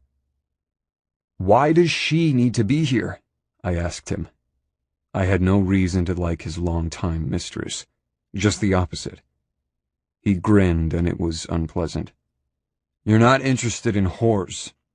Heather walked into the room, looking unfazed. Well, dead behind the eyes if I was accurate. The things she must see on a daily basis, I thought. I should have more pity for the woman. Heather, Dante says he's not interested in whores, but I still owe him a birthday present. I still didn't catch on until she started to strip, her dead eyes on me. I was more naive than I'd realized. What are you doing? I asked both of them, backing up a step, then another. Her tubes were tied after she had Lorenzo, so you don't have to wear a condom. You're welcome. You're disgusting, I told him. Is he gay? Heather spoke for the first time. Leo shrugged. You prefer anal? Go for it. Heather's up for anything. Fuck no. Fuck you. He was always a brat, Heather noted. This from the woman that had tried to smother affection on me in front of Leo when I was a child, then had shown me nothing but cruelty when his back was turned. I gave my despised father the coldest stare I could muster over my rage. I said I'm not interested in prostitutes. Get her out of here. She left in a huff, like I'd deeply offended her. I'm going to tell Mother about this, I told him when she was gone. I hated that I sounded like a child as I said it. Ha! He got a real kick out of that. Go for it. You think she doesn't know what I'm up to? I can't divorce the cunt, but she sure as hell doesn't get to tell me where I put my dick. I stared at him, glared, and hated that, aside from the eyes, I was the very image of him. Only on the outside, I told myself. It cannot be stated strongly enough. I hate my parents. I'm going to Graham's for the rest of the weekend. Any objections? He shrugged, waving me off. Whatever. More for me. Have my driver take you. One good thing came out of the weekend. He never insisted that I stay with him again. Chapter 5. If love is the answer, could you please rephrase the question? Lilley Tomlin. Present. Scarlett. It wasn't an easy drive to get to my friend Gina's house. It would have taken a solid hour without traffic, which was a laughable assessment. There was always traffic. It was an hour and a half if traffic was good, 2 and counting if it was the alternative, which it almost always was. I loved driving, loved going fast. Even in my shitty old sedan, I wreaked havoc on the streets, like I was racing every stranger I passed. God help me if I ever actually owned a car that could perform to match my mood. I loved driving, yes, but no one loved driving in this town. It was a chore to get to my dear friend's house, but when she called, I answered. When she asked, I came if I could. It was a one-sided kind of friendship. I never called her, never asked or invited myself. But some friendships are just designed that way. It's unavoidable, a give and take that we need, even if it's not what we want. Some people are put into our lives at just the right moment. Of this, I am certain. And the why of it was this woman, Gina. Gina was the kind of nice that made everyone around her uncomfortable. If I so much as mentioned a hardship I had suffered, even a casual one that was years old, her eyes would water as though it was a fresh wound. There was nothing I despised more than receiving someone else's pity. It literally made my skin crawl, but I knew that she couldn't help herself. Eugene, her husband, was not much better. He was more in touch with his emotions than a Care Bear, and not in an annoying way. Well, not completely. He had a method of disarming that was rare. He brought out the soft side in everyone, asked just the question that let you know he was in tune with your mood, that he cared, that he felt. He was one of those sensitive men that had more of a hard-on for Adele than Angelina. I secretly loved that about him, and I tried my best to behave when I came over to visit. I kept the more acidic side of my tongue to myself. Mostly. They lived in a mansion in the hills, a dream house beyond even my overinflated dreams. They were both successful entertainment attorneys that came from money, and everything about their life was a bit of a fairy tale. But that didn't make me jealous or covetous. Unworthy, perhaps, but never jealous. No one deserved a perfect life more than they did. They greeted me as a pair at the door when I arrived, opening it before I could knock. Gina pulled me into a tight, long hug. She was a short, heavy blonde woman, with a pretty face and at least 15 years on me, though I'd never been so ill-mannered as to actually ask her age. "How are you gorgeous?" she said, beaming as she let me loose. "Hanging in there," I said with a rueful smile, my best version of looking at things on the bright side. Eugene gave me a warm hug. He was a big man with a soft voice. "You've lost weight. Luckily, I made pasta." I tried not to groan in dismay. The last thing I needed was carbs. I fucking hated carbs. They made me feel bloated and sleepy, and fat. "Yum, my favorite," I said, trying, as always with them, to be a good sport. "Had any interesting roles or auditions lately?" Gina asked politely as we stepped into the house. She was always very interested in my career, or lack thereof. She'd been the one to connect me with my agent years ago. My mood brightened slightly. "Actually, yes. I had an audition last week that I felt like it went really well. I've got my fingers crossed." She clutched her hands together, face brightening like I'd just made her day. "That's wonderful! What sort of a part is it?" I shrugged. It wasn't really clear. Some kind of a character role. I wasn't even sure if it was major or minor, but the director is Stuart Wentley, so I'm pretty excited. "Love his movies," Gina exclaimed. "We love his movies," Eugene chimed at the same time. I smiled nervously and found myself wringing my hands. "Well, cross your fingers. He was at my audition, and it was a callback, and we actually hit it off pretty well. He said some nice things to me, and it felt like, I don't know, like he at least wanted to hire me." "That's awesome." "Brilliant." I smiled ruefully. I imagined that this was what it felt like to have your mother compliment you. I appreciated it, even if it didn't mean anything. But even so, I felt better. Enough so to elaborate. He said I had defining characteristics, that I would give the movie panache. Like I said, it felt like we hit it off. They overreacted. Eugene made me give him a high five as he congratulated me as if I already had the part, like I even knew what the part was. Gina put both hands to her cheeks and teared up. It made me feel silly, like I'd overstated things, even though I had actually understated them. These people were way too nice to me. It made me so uncomfortable that I felt awkward in my own skin. I tried not to let it show and allowed them to fawn over me. We went straight to the dining room. I was just in time, and I knew that they'd have dinner ready. They were always very prompt, never taking too much of my time when we had these dinners. It was ironic that they valued my time when they were both worth much more per hour than I was. But they did value it, I knew. I was equal parts flattered and baffled by that. Their daughter, Mercy, was already in the dining room. They had a house that was elegant and extravagant enough to have come straight out of a magazine, but they let their precious little girl have the run of it.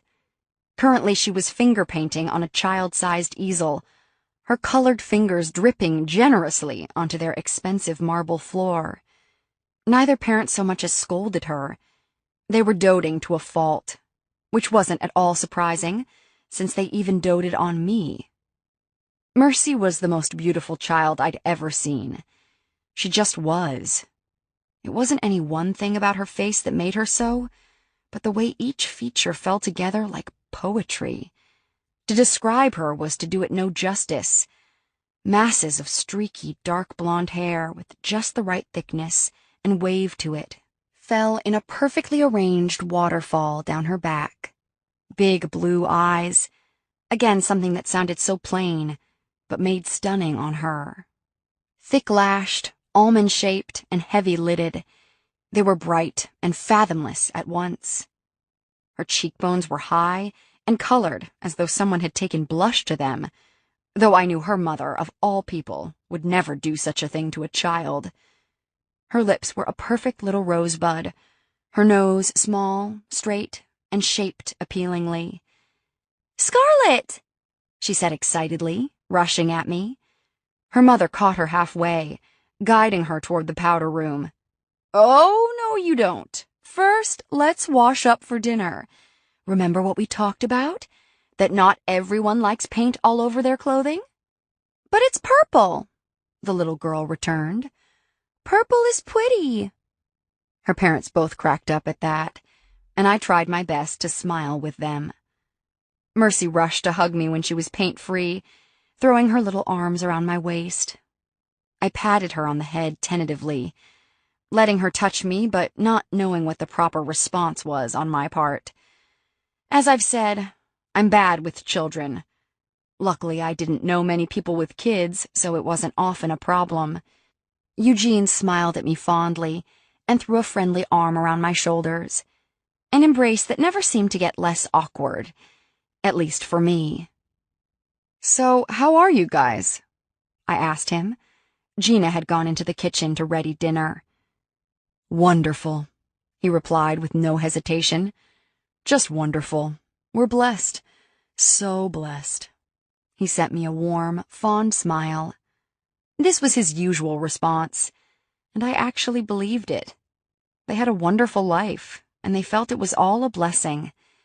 Even pessimistic me couldn't fault them for it. No one deserves it more, I returned sincerely, though the words came out stiffly. You're the best parents I know. It wasn't saying much. Most of my friends were single and childless, but it was still the truth. He stammered out a thank you at that, eyes misting over. Oh, Jesus. I had to look away. He was such an emotional, open book that I didn't have a clue how to deal with him. Mostly I just tried to pretend nothing was happening when we had a moment. Dinner was delicious as always, and the conversation was pleasant. It was so positive, in fact, that I didn't know how to contribute to it. Sarcasm felt wrong in their presence. Snark felt inappropriate, so I tried my best to be politely neutral without being fake.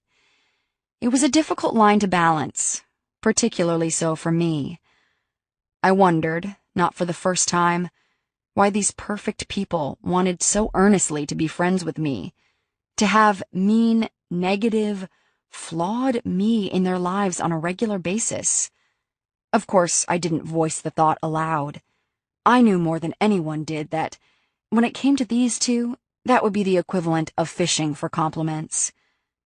I escaped them right after dinner, as soon as it was politely possible. I had to pry Mercy, and then Gina, off me after hugging them. They were an extremely affectionate family. She has your smile, I told Gina as we said goodbye, and it was true. Gina beamed at me, and it was a grown-up version of the one Mercy had just bestowed on me. You think so? I do. Oh, thank you. What a sweet thing for you to say. Her smile is so beautiful. Just like yours. She flushed in pleasure.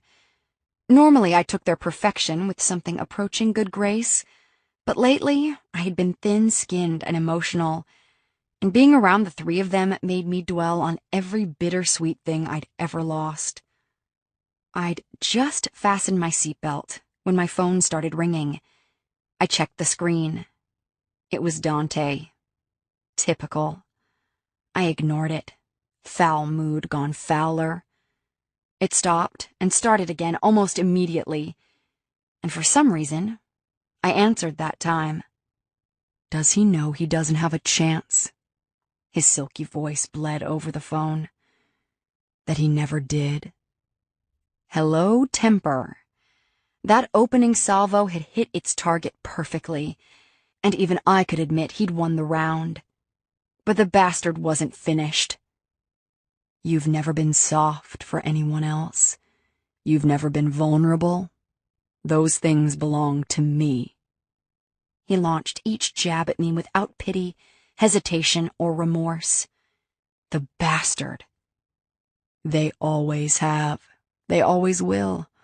You've never given the you that's mine to anyone else, and you never will. Even your lying lips can't convince me otherwise. It was so callous, so profoundly cruel, even for him, that my breath caught at his words. It held in my chest for a few chaotic beats before I could pull it together enough to breathe again. In, out. In, out. In, out. Of course, every word he'd said was true. That's why they hurt so much. Finally, I found my voice to ask, "Why do you do this? What do you want from me?" "That's a pretty silly question. I think you know." No, no, no. I sure as hell don't know. Whatever goes on in that manipulative brain of yours is so beyond me that I don't even try to guess anymore. I do this to remind you. There's no one else for you. His voice had thickened as he spoke, so rich now that it felt like a physical touch. There's only me. You're such a bastard. I managed to choke out around the thick ball of hatred that had formed in my throat. I'm a complete and utter bastard, he agreed ruthlessly. But you never get to stop loving me. I need you to stay incapable of moving on. The sheer gall of him, the utter nerve. I was so furious I was trembling with it. I hate you, I said, my voice ragged, the words feeling like they'd been wrenched out of me. I hung up before he could respond. I was so thoroughly pissed off after that there was nothing to do but go shopping. Because retail therapy.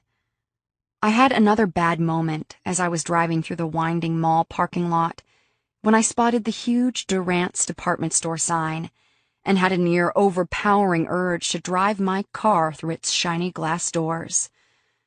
It was pure hell to be a broke shopaholic with an ex whose family owned one of the biggest department store chains in the world. It was salt in the wound that I couldn't afford to shop there. Not even close.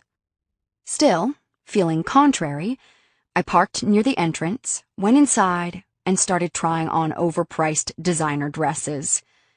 I wasn't sure if it made me feel better or worse that they all looked fabulous on me. Eventually, I moved on to shoes, and that definitely made me feel better. Someday I'll be successful, I told myself. Someday I'll be able to buy myself whatever the hell I please. Someday I won't hate myself. Someday I won't be hung up on by a guy that messes with my head for fun. Someday I'll be rid of this weakness in my bloodstream that is my love for Dante. By the time I'd exhausted all of my contrary shopping urges, I felt decidedly better. The magic of shoes. I was heading back out to my car when my agent called me with news. Amazing news. Life-changing. I was still stunned by it as I made the long, traffic-filled drive home. Could this be it? Finally? My big break? I was almost afraid to hope. Chapter 6. There is always some madness in love, but there is also always some reason in madness. Friedrich Nietzsche. Past. Dante. There were 3 of them to my 1, but adrenaline had ignited in my bloodstream right along with my temper, so it felt like good odds to me. Also, I was bigger, meaner, and angrier than all of them put together. Jock number 1 went down like a chump. I'd have bet a good percentage of my trust fund that he'd never even been in a real fight before. He came left and I blocked him, jabbing under my own upheld arm for a vicious gut punch. Shock overtook his face as he doubled over, the breath whooshing out of him. He was out after that, more focused on his own pain than coming at me again. Good. On to the next. Jock number 2 wasn't so easy to take down. He was bigger than the last and better at throwing a punch, but it just wasn't enough. He lasted about 30 seconds longer before I brought him low with a brutal fist to the chin. Jock number 3, fucking Reese McCoy, was the best fighter of the bunch. but he also happened to be the one I most wanted to beat the shit out of, so it didn't do him a whole lot of good. His big mouth had started this. He got in a few good clocks before I took him down, but I wasn't going to give him too much credit for it. I never was much good at ducking. Luckily, he wasn't either. I cornered him and started wailing, the sound of each punch barely louder than the blood rushing through my ears.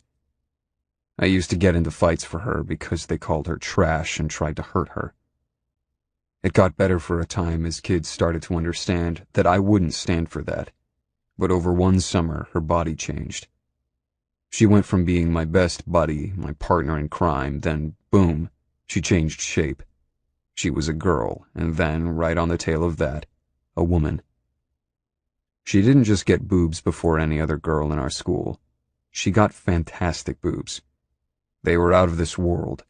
Big, perky, pointing right at you, mouth-watering breasts. And her hips and ass drove me possibly more insane. She became shapely all over, but her waist swayed as tiny as ever. And her face, it was much the same as the dear face I'd known for so long, but something happened to it. To her pouty lips, her dark, drown-in-me eyes, even her voice changed, got lower, raspier. She walked into school that year, and it was comical to watch the way the boys couldn't take their eyes off her. Even the ones that had been the cruelest to her, the ones that hated her still, couldn't manage to hide their reactions. Well, it would have been comical if it didn't make me want to kill someone. A lot of someone's. I'd watched the entire shift, witnessed every minuscule change in her as it happened. But for the rest of the boys, it seemed to happen overnight. One day they all looked at my girl and saw what I saw. It was not a good year for me. I got into fight after fight, same kids, just calling her different names now, and looking at her, and talking about her, and mentioning her name with the wrong fucking tone in their voice. The only upside to fighting these days was that kids rarely told. Teenage boys had too much pride to tattle. And meanwhile, Scarlett didn't even have a clue that she was the sexiest creature on the planet. She'd been a bona fide sexpot at 15 and completely oblivious to it. Well, not completely. She seemed to have at least some idea about what she did to me, and she'd had no problem practicing her wiles on me rather ruthlessly for the last few years. I was a willing lamb to the slaughter. Anything she wanted to do to me, I wanted done. I'd lie on my back and let her sharpen her claws on my underbelly as long as she let me look at her while she did. I was that far gone. But she was mine, fucking mine, and only I had the right to think of her that way, let alone speak about her that way. Which brought us to this fight, and the things I'd caught these punks saying about her in the locker room. They hadn't even been trying to hide it from me, the thick-headed idiots. We'd just finished football practice. Scarlett had come to watch from the stands, but everyone knew she was there for me. Every single one of these guys knew what was up. I'd been on my way out, practically to the door. Hell, maybe that was it. Maybe they'd thought I was already gone when I heard them talking. They didn't even have to say her name. And a few words in, I nearly lost it by the tone in scumbag Reese's voice. "Did you see what she was wearing today?" He was asking his buffoon jock friends. That's all it took. I knew who he was talking about. I stopped in my tracks, my entire body going stiff. Reese, I had a particular problem with. This was not his first offense, or even his third. He had a thing for my girl, a thing that involved him degrading and coveting her both, and I had a major fucking issue with it. "Fucking A, I did," one of his greasy buddies answered. "She's such a fucking tease," another one said. "No," Reese replied. "She's no tease. She's been giving it up to Durant since 6th grade, I heard." From my shoulders to my fists, I felt myself begin to shake. "No shit." "Doesn't surprise me one bit," the other added. "Yeah, it's the truth," Reese said, like he knew it for a fact. "She's a little nympho, too, man. Can't get enough cock. I heard she'll spread her legs for anybody." There's just one thing you have to do. Fucking triggered. I knew I was about to get myself into trouble, but I'd heard too much. I couldn't walk away. What? His friends chimed on cue. Just take her out back to the dumpster. Makes her feel right at home. Fucking triggered. They started laughing and I lost my shit. She'll let anyone plow her if you don't mind a little garbage with your puss. Reese trailed off as he saw me coming at them. The rest was a domino effect of violence. I took the punks out one by one. Don't talk about her. If I hear another fucking word come out of your mouth that has anything to do with my girl, you will make me have to hurt you. I was spitting each word into his face. I was so unrepentantly angry. The two cohorts were down, and I was straddling a struggling Reese, one hand holding him in place, the other cocked back for another blow, when my friend Nate's voice got through to me. Coach is coming! Dante, he's coming! Walk away! I let my fist fly one last time with relish before I got off him. The first thing I saw when I walked outside was Scarlett. She was waiting for me, looking edible, living up to every fantasy that every one of those fuckers no doubt had about her on a daily basis. I was a hypocrite. Even if she hadn't been mine, even if she'd been with someone else, I'd been fixated on her, obsessed about her. It was the wildness in her. She could never hide it. Not in her eyes, not in her smile, not in her masses of wavy hair, or her out-of-this-world curves. Every part of her led the mind to the same conclusion. This beautiful creature cannot be tamed. It drove guys out of their minds. I knew firsthand. I'd been mad for her since we were 10 years old, and she gave me her first conspiratorial grin, the one that told me we'd be giving the world hell. Adrenaline was still pumping through my system, endorphins going wild as I approached. Her brows drew together in concern as she saw my face. Fighting again? She touched my cheek when we were in reaching distance. Are you okay? Fine, I said shortly. Reese's words were still echoing through my head, still drawing me back to fight him. Who was it? She asked. No one important, I replied truthfully. Let's get out of here, she said, taking my hand. The cabin's ready, I told her as we broke into the woods, moving swiftly along the familiar trail that took us home. She shot me a look. Are you up for that? Is this really the best time? I can tell you were hit in the face. Your cheek is red. Where else are you hurt? I'm fine. You can check out my other bruises at the cabin. I grinned at her. She blushed and looked away. I felt myself getting hard. Isn't it a long hike? She asked her feet. It was. The cabin was on Graham's land. That's how I'd found it, but it was deep in the woods. No roads led to it, just one grueling hiking trail. That's why it was so perfect. It was a place that could be ours alone. About an hour and a half hiking, less if we set a good pace. I'm up for it if you are. She chewed on her lip, still blushing. I'm up for it. It certainly feels like we've waited long enough. We had, and then I'd made us wait longer, finding just the right spot, cleaning it out, stocking it up. The hotels in town were shit, and nowhere else felt private enough for our first real time together. I just need to grab one thing from Graham's, I explained. We'll be back before it's dark, won't we? We can't hike back in the dark. Do we have enough time? It's a Friday. You always stay out late enough for Glenda to pass out, and then you leave before she wakes up. Do you really think she's going to notice if you're away for one night? She looked uncertain. Her grandma terrified her to an unreasonable degree. It made me sick to my stomach to think about. She was so helpless when it came to that hateful woman. I don't want to rush, I added, and when that wasn't enough, I used the magic word.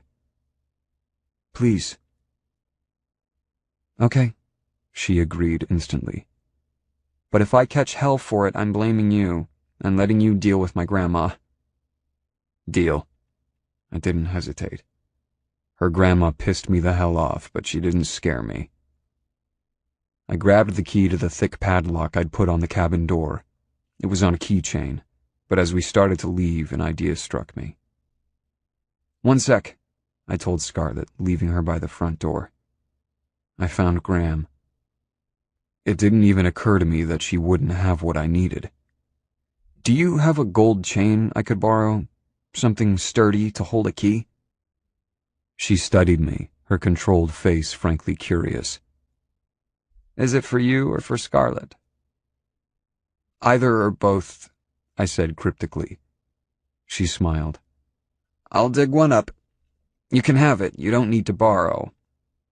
When I approached Scarlett again, still waiting by the door, I draped the key on its chain casually around her neck. She fingered it. "What's this?" I smiled, kissing her briefly. "It's the key to our first place together. Hope you like what I've done with the place." She laughed, and I took her hand, pulling her into the kitchen. We put together a backpack full of food, enough for days, though we'd only have one night. There was no telling how hungry I'd be, though, so better safe than sorry. The walk was long but idyllic. Since we'd be staying overnight, we took our time, stopping at Graham's huge orchard and picking as many apples as we could carry, keeping one out to eat as we walked. I took a big bite, the sound of it echoing through the trees. We grinned at each other as I passed it to her. She took a bite and handed it back. Watching her eat did things to me. Base, primal things. By the time we ate to the core, I was throbbing hard and ready to burst. I took off my backpack, dragged her to the ground, and started kissing her. "You taste like apples," I told her, smiling into her mouth. She smiled back. "Well, gee, I wonder why." "I'll never be able to taste one again without thinking of you." "It's impossible." "You do this on purpose, don't you? You leave your mark on everything. You love that I'm this obsessed with you." She laughed and laughed. "Well, yes, of course I do. If I was this obsessed on my own, it would be pretty damn depressing." I smiled and kissed her again, then forced myself to climb off her. "Not far to go," I told her. "If you can control yourself for a few more miles, we just may make it." She mock glared at me. "Look who's talking." Her eyes shot down to my crotch. "It can't be Mr. Walking Erection calling me out today, can it?" I couldn't stop laughing for a solid 5 minutes, and she couldn't stop smiling.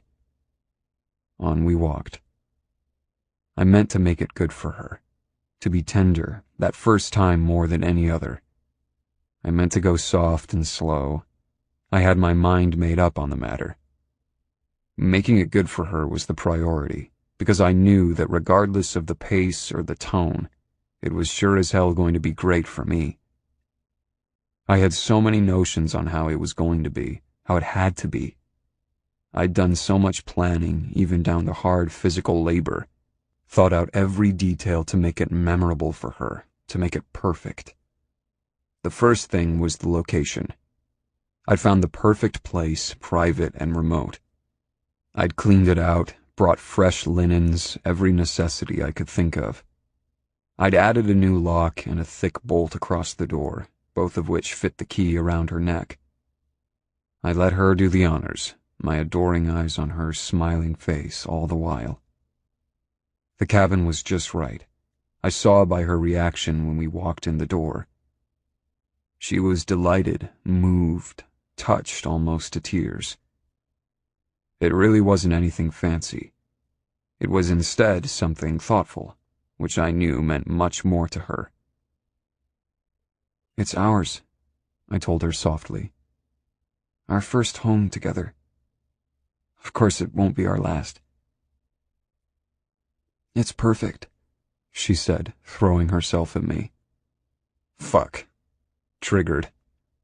The moment our bodies touched in that intimate place, it was like a bottle rocket shooting off. I couldn't have stopped if I'd wanted to, and I didn't. Oh Lord, I didn't. We started kissing, passionate open-mouthed tongues delving as we peeled each other's clothes off piece by piece. Everything was going right according to plan up until the moment my dick decided it had had enough. I knew I should have jerked off first. I was on top of her, naked, condom on, a prayer away from being inside of her, still determined to do things right. I was just starting to breach her, my tip barely in when it happened. It wasn't that I didn't want to take it nice and easy, but I could not stop myself after that. I just snapped, lost complete control of my body, thrusting, rutting, sucking on her tongue, and jackhammering in and out of her like I'd never have another chance at it. And worse even than that, I didn't last 30 seconds. Still, it was the best 30 seconds of my life. Spectacular, magnificent, perfection. Jesus, I panted into her face when I could finally speak. I didn't mean to do that. I wanted to go slower the first time. She pulled my face even closer to hers. Tears were running down her cheeks, but they weren't from pain. We'll just have to practice more. Chapter 7. I wish I were a girl again, half savage and hardy, and free. Emily Bronte. Past. Scarlet. A pom-pom girl?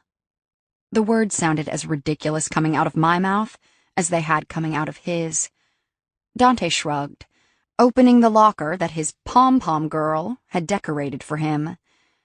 I don't know what to tell you. It's a tradition, and that's what they're called.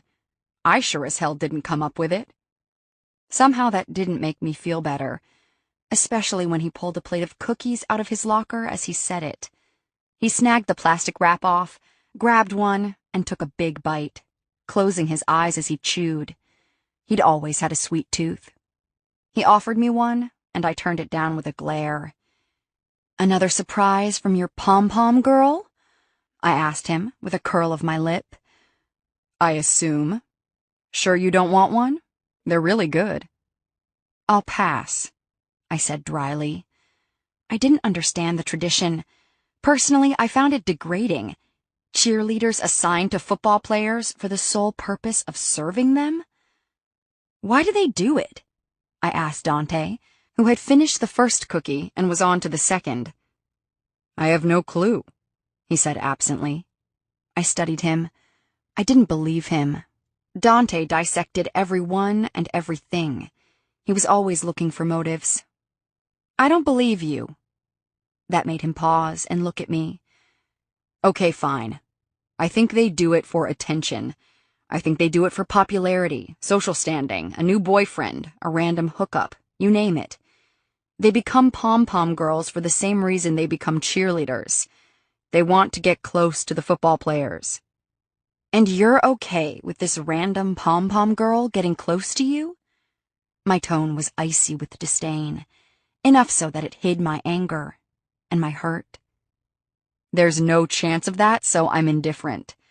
I won't be rude to the girl, but come on, who cares what she does? You ate her cookies. He smirked. I'd amused him. I like cookies, and I don't turn down food. I'm pretty sure you know that. I was opening my mouth to speak, to say something scathing, in fact, when a petite little blonde came bouncing up in a cheerleader uniform. She didn't even look at me. She hadn't come for me, obviously. She was after Dante. Her vacant, smiling eyes aimed up, adoringly at him. Hi, Dante. I'm Brandy. She drew out the E. And I'm your pom-pom girl. I'm here for anything you need, from food to laundry to after-practice massages. I'm great with my hands. She giggled. Anything you need, I'm your girl. She giggled again. I'm here for you, day or night, so don't hesitate to ask. She'd had the luck to be assigned as a pom-pom girl to the hottest guy in school, and she was sure as hell going to give it her best shot. You had to almost respect it. Except that I didn't. I hated it, and her, and football, and cookies. I was just about to get myself into a whole lot of trouble when Dante stepped in. He threw a muscular arm around my shoulder, pulling me close, squeezing me hard enough to trap my arms. I glared at him. I knew what was up. He was worried I was going to hit her, because he knew me. "Hi, Brandy," he said. He didn't smile, but his voice was light, casual. "I won't be needing anything, but thanks anyway." She pouted, looking genuinely crushed. Her sulky lower lip seemed completely unfeigned. "Really? Not anything? Did you hear my list? I give a killer massage." "No, thank you. I have a girlfriend, if you didn't notice." She barely spared me a glance. "It's not like that. It doesn't have to be girlfriend stuff. This is just pom-pom girl stuff. You know, the stuff you need on game days." Whore, I thought at her. As though sensing my thoughts, Dante squeezed my shoulder firmly. "No, thank you," he said again, voice slightly less polite than the time before. She flushed, biting her lip. It was degrading enough that she wanted to wait on him, but the fact that she had to ask him for it had to be a tough pill, even for an empty-headed pom-pom girl to swallow. "You don't even need me to clean your uniform for you?" "Nope, I don't. You're off the hook." She didn't look happy about that. "What about food? What's your favorite? I'm a great cook." "I'm all set on food, too. I'll make it real easy on you. I don't need anything at all." She was persistent. I'd give her that. "Not even sweets? You didn't like the cookies?" That made him hesitate, and look down at the plate of cookies he'd clearly been enjoying. "They were great, but you don't need to make me any more." "You really thought they were great?" She beamed, flirting right in fucking front of me. Dante's arms squeezed me tighter. "Yeah, they were great, so thanks, but like I said, I don't need anything else." She was smiling like she'd gotten what she wanted. "Wait until you try my cupcakes, and my muffins are to die for. Just you wait. I won't disappoint you." She flounced off. Dante held me back from going after her. "What a little whore," I grumbled at her back. "Stop, come on. She's not worth it. Calm down." I shrugged his arm off, and he let me. I glared at him, then at the plate of cookies he still held in his free hand. I knew that he was going to keep eating them. He'd basically been a human garbage disposal for food since we were 12. He ate everything. But he seemed particularly keen on these cookies. I grabbed one, taking a bite. I wanted to see what all the fuss was about. And it was good. Peanut butter, with just the right amount of crunch and chew. I wasn't even a big fan of cookies, but Little Miss Pom-Poms were pretty awesome. Dante grinned at the look on my face. "She can bake. You have to give her that." I didn't want to, and I hated the way he said it, like he admired the skill. I decided right then and there that I would learn how to bake, for the simple reason that I could not stand the thought that Dante might have a need I couldn't fulfill myself. For a solid month, I spent more time with Graham's housekeeper, Mrs. Stewart, than I did with Dante. It drove him crazy, which I saw as icing on the cake. Kind of literally. Mrs. Stewart was nice and happy to teach. She'd been a trained pastry chef once, but rarely got to practice the skill, as Graham liked sweets even less than I did. In fact, she called them evil. I figured it was damage from her Hollywood days, when keeping her figure on point was part of her job. Mrs. Stewart patiently taught me how to make just about every kind of cookie I could think of. Cake, pie, muffins, cream puffs, creme brulee, chocolate mousse. The list was large, and though it took me some time to get the hang of it, to understand how exact each instruction and ingredient needed to be perfect, over time I became very good. A neglected Dante cornered me one afternoon in Graham's pantry when Mrs. Stewart was grocery shopping, and Graham was at a friend's house playing cards. "I'm busy making macaroons," I told him, warding him off with my hands when he tried to move close. "You made your point," he said, catching me when I tried to go past him and back into the kitchen. "I won't eat anyone